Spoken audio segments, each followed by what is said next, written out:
Khazard, the frozen terror. The natural world is one of cycles. Winds blow and then subside. Seeds sprout and grow up toward the sun before they wither and die and return to the soil. A spark becomes a flame and a flame becomes an inferno. The inferno becomes an ember and the ember goes dark.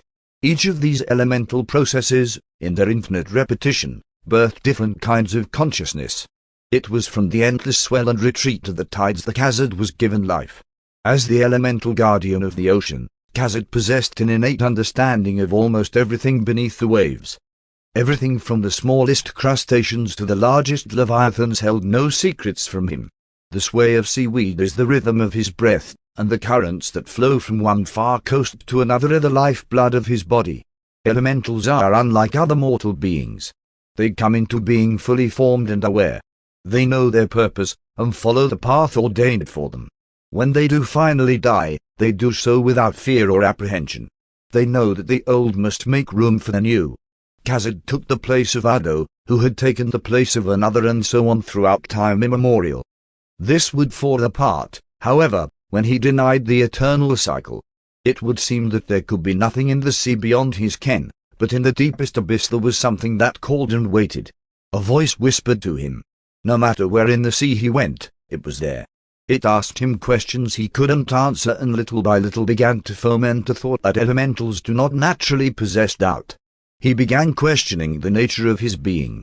He began questioning the nature of truth itself.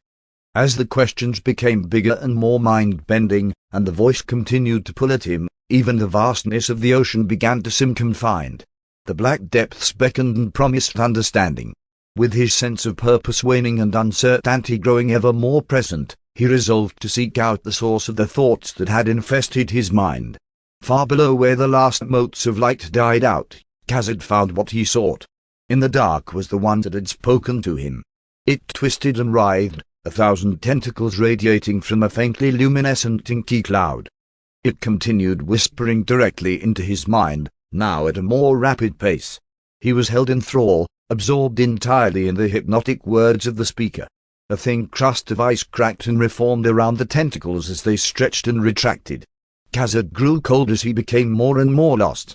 Eyes formed around him as his features changed, and one of the tentacles broke away from the nebulous central mass, becoming a nightmarish serpent that wrapped around the guardian as his eyes closed. When he opened them again, he would no longer serve the sea, but rather a new master. Truth is the abyss.